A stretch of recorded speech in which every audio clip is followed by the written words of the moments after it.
Student, आपका स्वागत है आपके अपने YouTube चैनल सीके भी मैथ क्लासेस में। तो आप लोग कैसे हैं? मैं आशा करता हूं कि आप लोग अच्छे होंगे और आप लोगों की पढ़ाई शानदार चल रही होगी। तो अब तक हम लोगों ने ऑब्जेक्टिव टाइप क्वेश्चन में ट्रिगोनोमेट्री चैप्टर 8 तक देख चुके हैं। अगर आप लोगों ने अभी तक पीछे का वीडियो नहीं देखे हैं तो जाके देख के उसे आसानी से समझ सकते हैं। आज हम लोग चैप्टर 9 त्रिकोणमिति के कुछ अनुप्रयोग से ऑब्जेक्टिव यहाँ पे ऑब्जेक्टिव टाइप क्वेश्चन देखेंगे, जो कि बोर्ड के एग्जाम से काफी महत्वपूर्ण रहेगा। और उससे पहले अगर हम लोग ऑब्जेक्टिव प्रश्न को देखने से पहले यहाँ पे कुछ बेसिक कॉन्सेप्ट को जान लेते हैं, ताकि वहां पे प्रश्न को हल करने में हम लोगों को आसानी हो। तो सबसे पहले हम लोग उन्नयन कोण को समझेंगे। उन्नयन कोण का परिभाषा क्या होता है? तो उन्नयन कोण तब बनता है जब कोई प्रेक्षक किसी ऊंची वस्तु जैसे कि पहाड़ या फिर हवाई जहाज को अपनी आंख के स्तर से ऊपर देखते हैं, और यह कोण प्रेक्षक की दृष्टि रेखा और क्षैतिज रेखा के मध्य बनता है। ठीक है, तो यहाँ पे आप लोग देख रहे होंगे कि मान लेते हैं यहाँ पे एक हवाई जहाज उड़ रहा है। ठीक है, यहाँ पे इस सी पॉइंट से यहाँ पे एक हवाई जहाज उड़ रहा है और यहाँ पे एक लड़का यहाँ पे खड़ा है। ठीक है, और यहाँ से उस यहाँ पे खड़ा होके उस हवाई जहाज को ऊपर यहाँ सी पॉइंट की ओर देख रहा है। तो लड़के के आंख के बीच और हवाई जहाज के बीच, ठीक है, एक काल्पनिक रेखा बनता है। उसी को क्या बोलते हैं? दृष्टि रेखा बोलते हैं। और जो यहाँ पे हवाई जहाज उड़ रहा है, तो हवाई जहाज से इस बी पॉइंट से जितना ऊंचाई पर है, ठीक है, और इस ए से बी जितना दूरी है, इन दोनों के मध्य, ठीक है, बी पॉइंट और ए पॉइंट के मध्य एक काल्पनिक रेखा बोलते हैं। इसी को क्या बोलेंगे? क्षैतिज रेखा। तो दृष्टि रेखा और क्षैतिज रेखा के मध्य जो कोण बन रहा है उसी को क्या बोलते हैं? उन्नयन कोण बोलते हैं। तो चलिए हम लोग अवनमन कोण को समझते हैं। अवनमन कोण क्या है? तो अवनमन कोण तब बनता है जब प्रेक्षक किसी नीचे की वस्तु को, जैसे सड़क पर कोई कुत्ता या फिर नीचे खड़ा कोई व्यक्ति को अपनी आंखों के स्तर से नीचे देखता है, और यह कोण भी दृष्टि रेखा और क्षैतिज रेखा के मध्य बनता है, लेकिन क्षैतिज रेखा के नीचे बनता है। तो यहाँ पे मान लेते हैं यहाँ पे एक कोई लड़का खड़ा है। ठीक है, यहाँ पे कोई एक लड़का खड़ा है और यहाँ ये क्या है? यहाँ से यहाँ इस वाला सड़क है, इस सड़क पे एक गाड़ी चल रहा है। यहाँ पे मान लेते हैं चक्का दौड़ रहा है। ठीक है, इस गाड़ी पे यहाँ पे इस सड़क पे ये चक्का दौड़ रहा है। तो यहाँ जो लड़का खड़ा है, यहाँ खड़ा होके अपने छत पे खड़ा होके यहाँ इस सड़क के और इस चलते हुए चक्का को देखता है। तो यहाँ से देखता है नीचे की ओर, और यहाँ पे ये क्षैतिज तल है। तो इस क्षैतिज तल और ये जो यहाँ पे देखा, इन दोनों के मध्य एक कोण बनता है। ठीक है, इसी कोण को क्या बोलते हैं? अवनमन कोण बोलते हैं। और अवनमन कोण जो यहाँ पे कोण बना, यह कोण और यह कोण, यहाँ पे जो कोण बने, यहाँ कोण जो बना ना, और इसके मध्य यहाँ पे जो कोण बनेगा, ये दोनों कोण क्या होगा? इक्वल होगा। यहाँ अगर थीटा कोण बन रहा है तो यहाँ भी थीटा कोण, अगर यहाँ पे 30 डिग्री का कोण बन रहा है तो यहाँ भी क्या? यहाँ भी 30 डिग्री का कोण बनेगा। यहाँ 60 का बन रहा है तो यहाँ भी 60 का, यहाँ 45 का तो यहाँ भी 45 का। मतलब क्या? अवनमन कोण, एक ही प्रेक्षक के लिए जो अवनमन कोण है और उन्नयन कोण है, दोनों क्या होता है? इक्वल होता है। तो चलिए हम लोग आगे यहाँ पे कुछ उन्नयन कोण के बारे में और समझ लेते हैं कि उन्नयन कोण वस्तु प्रेक्षक से ऊपर होती है। जो यहाँ पे क्या उन्नयन कोण में जो यहाँ पे मान लेते हैं यहाँ पे वस्तु उड़ रहा था और प्रेक्षक यहाँ खड़ा है, तो क्या जो वस्तु है प्रेक्षक से ऊपर है। तो यही चीज यहाँ पे बता रहा है कि वस्तु प्रेक्षक से ऊपर होता है। जैसे छत से सूरज देखना, मतलब हम लोग मान लेते हैं छत पे खड़ा होके सूरज की ओर देख रहे हैं, तो सूरज जो है हम लोगों से तो ऊपर है। तो वही चीज बता रहा है कि जो प्रेक्षक है ना, प्रेक्षक नीचे रहता है और प्रेक्षक से ऊपर हमेशा क्या रहता है? वस्तु। और उस वस्तु को देखने पे जो कोण बनता है उसी को क्या यहाँ पे उन्नयन कोण बोलते हैं। और यहाँ पे फिर क्या यहाँ पे कैसे बनता है? तो आंख के स्तर से देखने पर दृष्टि रेखा और क्षैतिज रेखा के बीच मध्य में जो कोण बनता है उसे क्या बोलते हैं? उन्नयन कोण बोलते हैं। अब चलिए यहाँ पे उदाहरण क्या है? जैसे आप जमीन पर खड़े होकर किसी ऊंचे पेड़ के शिखर को देखते हैं, या फिर ऐसे बोल सकते हैं यहाँ पे क्या, यहाँ पे एक टावर है। ठीक है, यहाँ पे एक टावर है, इस टावर पे यहाँ पे एक चिड़िया बैठा हुआ है ऊपर में, और हम लोग यहाँ पे यहाँ खड़ा होके इसके ओर देखते हैं, और यहाँ से यहाँ तक की दूरी क्षैतिज दूरी हो गया, और यहाँ पे क्या हम लोग देखते हैं, तो यहाँ पे हम लोग का दृष्टि रेखा हो गया। तो दृष्टि रेखा और क्या क्षैतिज रेखा के मध्य जो कोण बना उसी को बोलते हैं क्या? उन्नयन कोण बोलते हैं। अब अवनमन कोण को हम लोग समझते हैं कि स्थिति प्रेक्षक से नीचे होता है। यहाँ पे हम लोग अवनमन कोण समझे, यहाँ पे देख सकते हैं वस्तु नीचे की ओर है और प्रेक्षक ऊपर है, तो वही बोल रहा है कि प्रेक्षक से नीचे रहता है क्या वस्तु, ठीक है। अवनमन उन्नयन कोण में हम लोगों ने देखे कि वस्तु जो था प्रेक्षक से ऊपर था, लेकिन यहाँ पे क्या अवनमन कोण में जो वस्तु है प्रेक्षक से नीचे रहेगा। कोई भी वस्तु को अगर हम लोग नीचे की ओर देखेंगे तो दृष्टि रेखा, और यहाँ पे क्या क्षैतिज रेखा और दृष्टि रेखा के मध्य जो कोण बनता है उसी को क्या बोलते हैं, अवनमन कोण बोलते हैं। तो क्या यहाँ पे वस्तु प्रेक्षक से नीचे रहता है, समझ चुके हैं। जैसे छत से खड़ा होकर देखना, छत से खड़ा होकर हम लोग क्या सड़क में चलती हुई गाड़ी को देखेंगे, नीचे की ओर देखेंगे तो वहां पे क्या अवनमन कोण बनेगा। कैसे बनता है, तो आंख के स्तर से नीचे देखने पर दृष्टि रेखा और क्षैतिज रेखा के मध्य बनता है, उसी कोण को क्या बोलते हैं, अवनमन कोण बोलते हैं। उदाहरण, आप एक ऊंची इमारत के छत से नीचे सड़क पर किसी व्यक्ति को देखते हैं, या फिर मान लेते हैं छत पे हम लोग खड़ा है, ठीक है, और यहाँ से क्या जा रही है, उसी को देखने से क्या एक मध्य में उसी काल्पनिक रेखा बनता है उसी के मध्य, तो इस प्रकार से उसी को क्या बोलते हैं, अवनमन कोण बोलते हैं। चलिए याद रखने का तरीका हम लोग समझ सकते हैं। यहाँ उन्नयन कोण में क्या, यहाँ पे ऊ है, ठीक है, ऊ तो ऊ से ऊपर, तो ऊपर देखना, जब हम लोग यहाँ पे हवाई जहाज उड़ रहा मान लेते हैं, यहाँ से जब ऊपर की ओर देखते हैं तो यहाँ पे क्या मध्य में कोण बनता है, तो इसी को बोलते हैं क्या, यहाँ पे उन्नयन कोण बोलते हैं। क्या ऊपर की ओर देख रहे हैं, ऊपर की ओर, उन्नयन कोण में क्या है, ऊ है, तो ऊ में से क्या ऊपर, ऊ से ऊपर, तो ऊपर की ओर देखते हैं तो क्या बनता है, उन्नयन कोण बनता है। इसी प्रकार से अवनमन, नमन न है, न यहाँ पे न, तो न से नीचे, तो इस प्रकार से क्या यहाँ पे कोई यहाँ पे खड़ा था और यहाँ पे कोई गाड़ी या फिर व्यक्ति जा रहा है, और यहाँ से हम लोग नीचे की ओर देखते हैं, नीचे की ओर देख रहे हैं ना, नीचे की ओर देखें तो यहाँ पे जो कोण बना, यहाँ पे जो कोण बना उसी को क्या बोलते हैं, अवनमन कोण बोलते हैं। तो यहाँ पे इसको अवनमन कोण बोलेंगे। अब चलिए हम लोग प्रश्न नंबर 1 को देखने से पहले यहाँ पे क्या कल के ठीक है, कल के वीडियो में हम एक प्रश्न गलत टाइप हो गया था, उसको देख लेते हैं पहले। यहाँ पे प्रश्न क्या था कि साइन, यहाँ पे लिखा हुआ था क्या साइन 18 डिग्री बट्टे साइन 72 डिग्री लिखा हुआ था, लेकिन यहाँ पे क्या कॉस 72 डिग्री होगा, ठीक है। तो इसको हम लोग देख लेते हैं।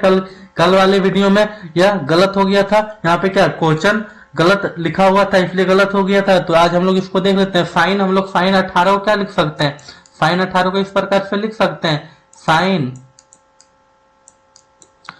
18, साइन 90, इस 90 में से क्या घटाए, 90 में से क्या घटाए कि 18 आ जाएगा, तो 72 घटाना पड़ेगा हम लोगों को, 72 और डिवाइड बाय नीचे क्या है कॉस 72 है। अब यहाँ पे क्या sine 90 minus theta, sine 90 minus theta क्या होता है कॉस थीटा होता है, थीटा की जगह कितना है 72 है, और डिवाइड बाय क्या कॉस 72। तो इससे यहाँ पे कैंसिल होके क्या आ जाएगा, फाइनली 1 आ जाएगा, जो कि कल भी यहाँ पे क्या इस cos 72 की जगह साइन 72 लिखा गया था, मतलब टाइप हो गया था मिस्टेक से, तो वहां पे सही से नहीं बना था। तो आज इसका सॉल्यूशन हम अच्छे से दे दिए। अब चलिए हम लोग यहाँ पे इस चैप्टर का क्वेश्चन नंबर 1 देखते हैं। 12 मीटर के ऊंचे खंबे की जमीन पर खड़ी पड़ रही छाया की लंबाई 4√3 मीटर है, सूर्य का उन्नयन कोण क्या है। तो यहाँ पे क्या मान लेते हैं 12 मीटर इवला है, 12 मीटर का एक खंबा है, ठीक है, 12 मीटर का एक खंबा है। अब बोल रहा है ये खंबा का यहाँ पे छाया बन रहा है, ठीक है, कितना 4√3 मीटर का क्या बन रहा है, यह छाया बन रहा है। यहाँ पे एक खंबा था, सूर्य का रोशनी इधर से पड़ रहा है, तो यहाँ से क्या 4√3 मीटर का क्या बन रहा है, यहाँ पे इस खंबे का छाया बन रहा है। तो बोला कि इस खंबा और ये जो छाया बन रहा है इसके मध्य जो कोण बन रहा है वो कितना डिग्री का कोण बन रहा है। तो हम लोग यहाँ पे क्या इवला यहाँ पे देख सकते हैं, ये थीटा कोण है, थीटा कोण के सामने इवला क्या परपेंडिकुलर है, और ये थीटा कोण पे फटा हुआ बेस है। तो परपेंडिकुलर और बेस किसमें आता है, टेन थीटा। तो हम लोग लिख सकते हैं क्या टेन थीटा बराबर क्या P बाई बी, P का वैल्यू कितना है 12, और कितना डिवाइड बाय 4√3,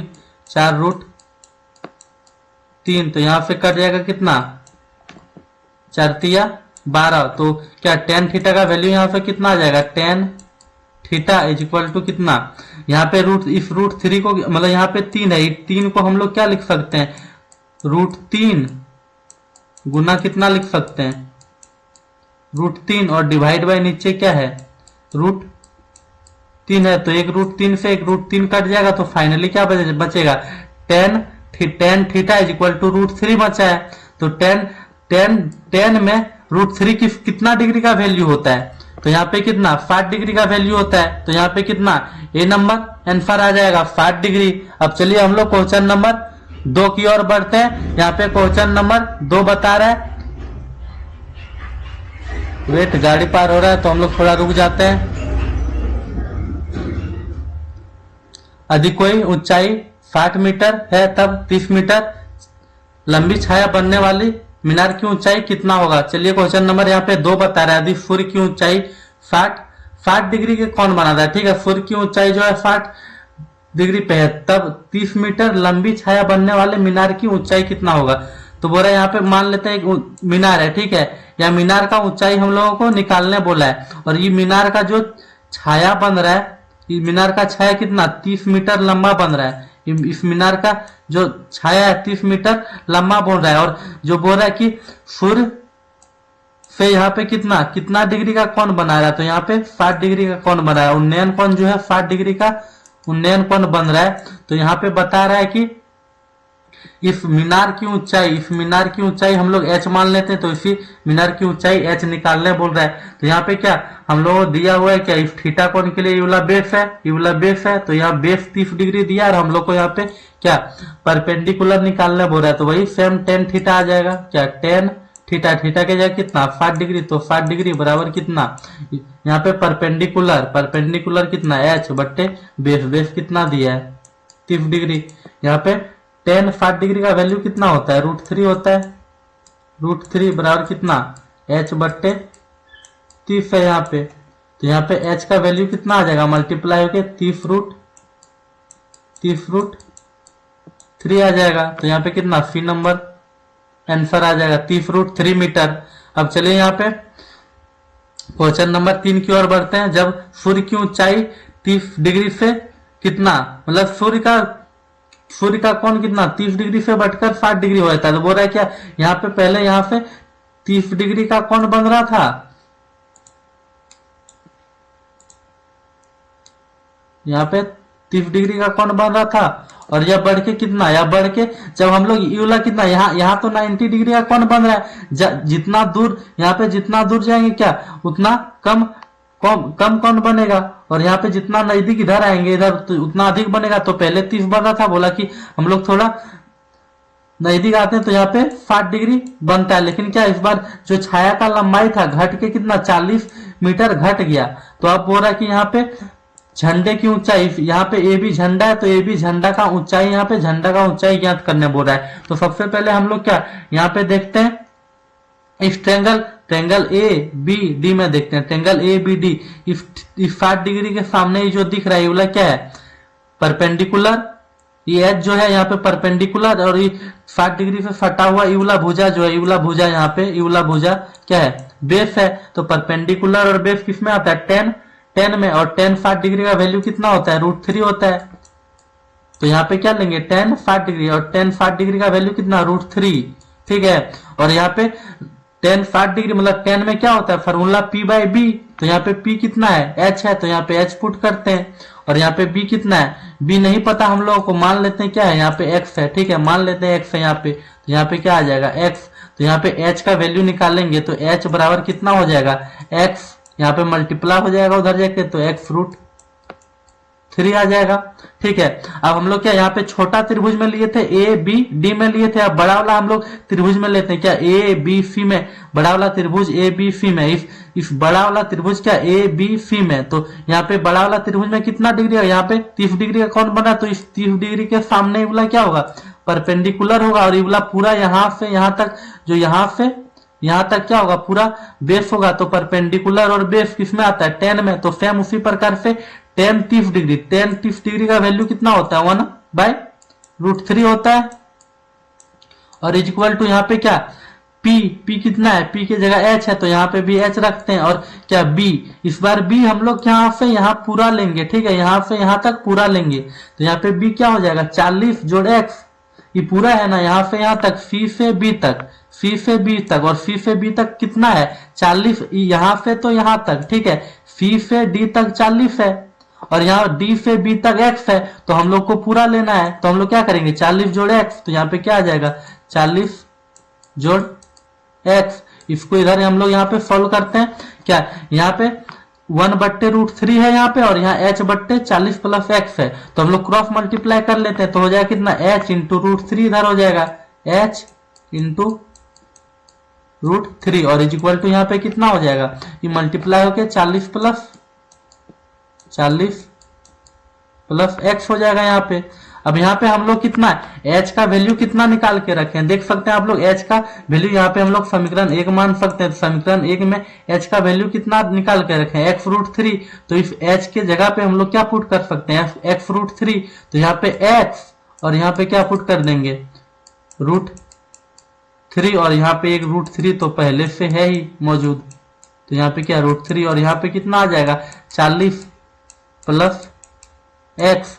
यहाँ पे सॉल्व करेंगे कितना √3 इंटू √3 इंटू एक्स, कितना हो जाएगा √3 इंटू √3 3 हो जाएगा, और एक्स यहाँ पे मल्टीप्लाई तो कितना हो जाएगा √3, यहाँ पे सिर्फ 3x आ जाएगा, और इज इक्वल टू कितना 40 प्लस एक्स।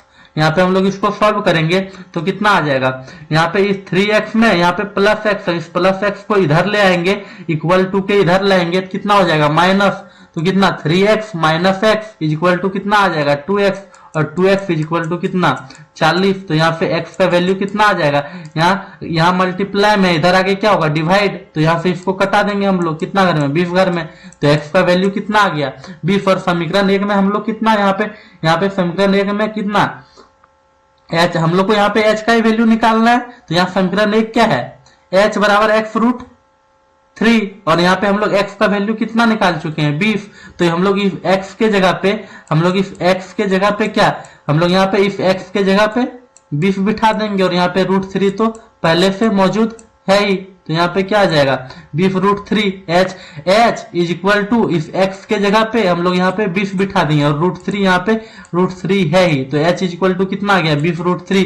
हम लोग को यहाँ पे h का ही वैल्यू निकालने बोला था, तो इसका फाइनली आंसर कितना आ जाएगा 20√3, डी नंबर आंसर। अब चलिए हम लोग क्वेश्चन नंबर यहाँ पे 4 देखते हैं। जब बोल रहा है जब खंभे की ऊंचाई इसकी छाया से √3 गुनी है, ठीक है, मतलब बोल रहा है कि यहाँ पे एक खंभा मान लेते हैं, और यहाँ पे इस खंभा का यहाँ पे छाया बन रहा है, ठीक है, इस प्रकार से हम लोग मान लेते हैं। यहाँ पे ये जो खंभा था और ये खंभा का छाया बन रहा है, ऊपर सूर्य है, तो बोल रहा है ये सूर्य द्वारा बनाया गया यहाँ पे उन्नयन कोण कितना है, तो यहाँ बोल रहा है जब खंभे की ऊंचाई छाया से √3 गुनी है, खंभे की ऊंचाई मान लेते हैं छाया की ऊंचाई 1 है, तो क्या इस खंभा का ऊंचाई यहाँ पे कितना √3 बता रहा है। यहाँ पे क्या बोल रहा है क्वेश्चन, जब खंभे की ऊंचाई, ठीक है, जो खंभा है खंभा का ऊंचाई इस छाया से √3 गुनी है, तो छाया का ऊंचाई कितना है 1 है, और इसका √3 गुना है, तो जो छाया जितना है उसका √3 गुना है क्या खंभा, तो यहाँ पे यूला 1 हो जाएगा, यूला √3 हो जाएगा। तो हम लोग को बोल रहा है यहाँ पे ये थीटा यहाँ मान लेते हैं, थीटा कितना कोण बन रहा है, तो थीटा के सामने यूला √3 है, इस थीटा से फटा हुआ भुजा क्या है बेस है, यूला परपेंडिकुलर है, बेस परपेंडिकुलर किसमें आता है tan थीटा में, तो tan theta is equal to कितना हो जाएगा परपेंडिकुलर, तो √3 और डिवाइड बाय कितना 1। तो बता सकते हैं आप लोग कि थीटा में कितना डिग्री का वैल्यू यहाँ पे √3 होता है, तो पता है आप लोगों को कितना 60 डिग्री का वैल्यू √3 होता है, तो यहाँ पे कितना 60 डिग्री आ जाएगा। अब चलिए क्वेश्चन नंबर हम लोग यहाँ पे 5 नंबर देखते हैं। यदि एक मीनार के पास से 10 मीटर दूर स्थित पर मीनार का उन्नयन कोण कितना 60 डिग्री है। यहाँ पे इस प्रकार से बता रहा है कि यहाँ पे एक मीनार खड़ा है, ठीक है, एक टावर, मीनार को क्या बोलते हैं टावर, तो यहाँ पे एक क्या टावर इस प्रकार से खड़ा है, और बोल रहा है कि यहाँ पे जो टावर है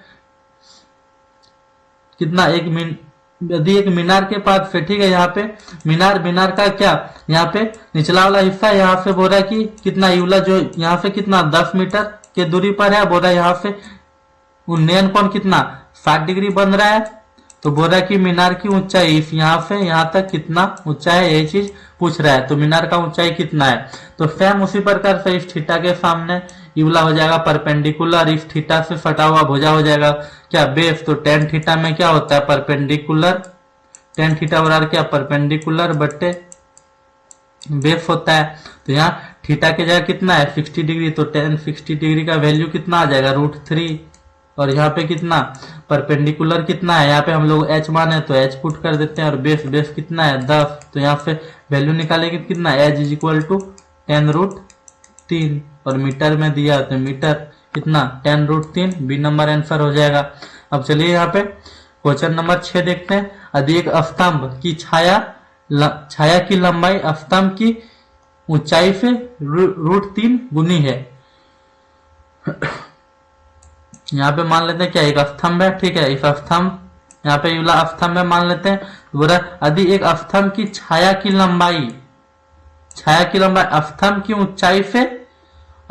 ऊंचाई से √3 गुनी है। बोल रहा है यहाँ पे क्या, अगर स्तंभ का ऊंचाई 1 है, ठीक है, स्तंभ का ऊंचाई 1 है, तो इसका जो छाया है √3 गुनी है। तो ऐसा स्थिति का देखते हैं आप लोग कि दोपहर के टाइम में जब क्या दोपहर के टाइम में नहीं, सुबह सुबह जब हम लोग देखते हैं कि हम लोग अगर हम लोग के पीछे सूर्य रहता है तो हम लोग जितना बड़ा है हम लोग से ज्यादा लंबा छाया बन जाता है। तो उसी प्रकार से यहाँ पे कुछ स्थिति होगा कि यहाँ पे क्या जितना लंबा बोल रहा है कि यहाँ पे जो यहाँ पे स्तंभ है ना, यहाँ पे जितना लंबा स्तंभ है उससे लंबा इसका छाया बन जा रहा है। यहाँ पे स्तंभ का लंबाई एक दिया है, और यहाँ पे छाया 1 मीटर होता है बनता, मान लेते हैं 1 मीटर बनता है, तो यहाँ पे कितना √3 मीटर बन जाता है लंबा। तो यहाँ पे बोल रहा है क्या हम लोगों को यहाँ पे इस थीटा का मान, यहाँ पे थीटा कितना डिग्री का बन रहा है। तो सेम उसी प्रकार से इस थीटा के सामने क्या यूला है परपेंडिकुलर, और सटा हुआ भुजा क्या है बेस। तो टेन थीटा में क्या हो जाएगा tan theta is equal to क्या पी का वैल्यू कितना 1, और डिवाइड बाय कितना बी का वैल्यू कितना √3। तो 1/√3 10 में कितना डिग्री का वैल्यू होता है, 10 में 1/√3 कितना 30 डिग्री। तो यहाँ पे हो जाएगा कितना 30 डिग्री, ये नंबर आंसर हो जाएगा इसका। अब चलिए क्वेश्चन नंबर हम लोग यहाँ पे 7 देखते हैं। एक मीनार की ऊंचाई और उसकी छाया का अनुपात कितना 1/3 है। क्या इस प्रकार से बोल रहा है कि क्या यूला क्या मान लेते हैं यूला मीनार है, ठीक है, मीनार बोल रहा है एक मीनार कितना 1 है, यहाँ पे √3 है, √3 है, तब उन्नयन कोण कितना है। तो सेम यही प्रश्न बन गया। यहाँ पे यूला कितना 1 था, यूला √3 है, यहाँ भी 1 था, यहाँ पे √3 है, तो सेम कितना 30 डिग्री आंसर आ जाएगा इसका भी। तो चलिए क्वेश्चन नंबर 8 देखते हैं। उस पतंग की डोरी की लंबाई क्या है जो क्षैतिज तल से 60 का कोण बनाता है। तो हम मान लेते हैं यहाँ पे क्या हम लोग यहाँ जमीन पे हम यहाँ खड़ा है, ठीक है, यहाँ पे कितना मान लेते हैं कितना यहाँ पे कितना मान लेंगे क्या, यहाँ पे दिया हुआ कि 60 मीटर ऊंचाई पे एक पतंग उड़ रहा है, ठीक है, यहाँ पे डोरी को हम लोग बांध दिए, यहाँ पे मान लो यहाँ पे 60 मीटर ऊंचाई पे वो पतंग उड़ रहा है, ठीक है, और यहाँ पे कितना इसका 60 डिग्री का यहाँ कौन बना रहा है। तो बोला ये रस्सी कितना लंबा है, ठीक है, ये चीज पूछ रहा है यहाँ पे। तो ये वाला क्या इस थीटा के सामने परपेंडिकुलर हो गया, और ये वाला यहाँ तो बेस होगा, ये वाला कर्ण होगा, तो हम लोग को कर्ण निकालने बोल रहा है, ठीक है, कर्ण। तो एच यहाँ पे क्या हम लोग को हाइपोपोटेमस निकालने बोल रहा है, कर्ण। तो कर्ण किस में आता है, यहाँ पे दिया क्या परपेंडिकुलर, तो परपेंडिकुलर बट्टे हाइपोपोटेनस किस में आता है, मतलब लंब बट्टे कर्ण, लंब बट्टे कर्ण किस में आता है साइन थीटा में। हम लोगों को पता है कि sine theta is equal to क्या होता है P/H होता है ना, और साइन थीटा का वैल्यू कितना है 60 डिग्री, तो साइन 60 डिग्री का वैल्यू कितना होता है √3, और बाय कितना 2 इज इक्वल टू यहाँ पे कितना P का वैल्यू कितना दिया है यहाँ पे 60, तो 60 और डिवाइड बाय कितना H की जगह हम लोग कितना माने x, तो यहाँ पे x पुट कर देते हैं, निकालने बोला है, तो यहाँ मल्टीप्लाई हो जाएगा 60 दूनी 120, x इज इक्वल टू कितना यहाँ पे मल्टीप्लाई क्रॉस मल्टीप्लाई 60 दूनी 120, ठीक है, 60 दूनी 120, और यहाँ पे x √3 इंटू एक्स गुना होगा, ठीक है। तो यहाँ पे जब हम लोग फिर यहाँ पे √3 गुना में है, ठीक है, उसको उधर ले जाएंगे कितना हो जाएगा भाग में √3, तो 120 √3 आंसर दिया है कि 120√3 नहीं यहाँ पे सॉल्व करके दिया है क्या, हम लोग यहाँ परमीकरण कर देंगे तो 120, ठीक है, और √3 का यहाँ पे √3 आ गया, ठीक है, और परमीकरण करेंगे ऊपर भी √3 से गुना, नीचे भी √3 से गुना, ठीक है। तो यहाँ पे हम लोग सॉल्व करने से कितना आ जाएगा 120√3। चलिए इधर देख लेते हैं इसको, अब मिटा देते हैं हम। यहाँ पे कितना आ जाएगा 120√3 और डिवाइड बाय कितना √3 इंटू √3, यहाँ पे आ जाएगा 3, तो 3 से कट जाएगा कितना 4 घर में, तो यहाँ पे कितना 40√3 आएगा। आप लोग देख सकते हैं कि अभी भी आंसर नहीं आ रहा है, ठीक है, यहाँ भी अभी भी आंसर नहीं आया, लेकिन यहाँ पे √3 का वैल्यू अगर हम लोग पुट करेंगे तो कितना 40 इंटू √3 का वैल्यू होता है √3 का वैल्यू होता है 1.73, √3 का वैल्यू 1.73 होता है, ठीक है, 1.73। तो यहाँ पे मल्टीप्लाई जब करेंगे तो यहाँ पे 40 इंटू यहाँ पे 40, ठीक है, 40 से कम 40, तो 40 से ज्यादा आएगा ही, ठीक है, 40 से कम यहाँ पे 40 हो जाएगा, ठीक है, और मल्टीप्लाई करेंगे कितना 73 गुना 4, तो क्या हम लोग यहाँ पे कर सकते हैं इस प्रकार से 43 नहीं 73, यहाँ पे पॉइंट में है ना, तो 73 इंटू कितना, यहाँ पे हम लोग 4 करते हैं तो यहाँ पे कितना आ जाएगा 4×12 4×12 यहाँ पे आ जाएगा, 12 का 2 हाथ में रहा कितना 1, 7 चौक 28, 1 29 कितना आ जाएगा यहाँ पे 29 आ जाएगा।